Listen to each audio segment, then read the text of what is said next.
আপনি নিজে অবাক হয়ে যাবেন।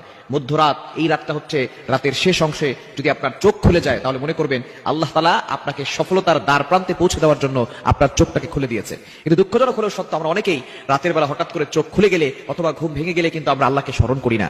এই সময়টা হচ্ছে সবচেয়ে গুরুত্বপূর্ণ সময়। বুখারী শরীফের বর্ণনা, নবীজি সাল্লাল্লাহু আলাইহি ওয়াসাল্লাম জানিয়ে দিয়েছেন, নবীজি সাল্লাল্লাহু আলাইহি ওয়াসাল্লাম বলেন, রাতের শেষ অংশে, মধ্যরাতের পরেই রাতের শেষ অংশে যখন রাত একেবারে গভীর হয়ে যায়, এই সময়টা আল্লাহ তাআলা প্রথম আসমানে চলে আসেন এবং আল্লাহ তাআলা বান্দাদেরকে ডাকতে থাকেন, কার কি লাগবে আমি আল্লাহর কাছে চাও। রাতের শেষ অংশে এই সময়গুলোতে, এই সময় যদি আপনার চোখ খুলে যায়, আপনি এই আমলগুলো করতে দেরি করবেন না। আপনার উযু করার দরকার নাই, ওই অবস্থায় আপনি আমলটি করবেন। আল্লাহ তাআলা দুইটি নাম পড়বেন 11 বার করে। কয়বার?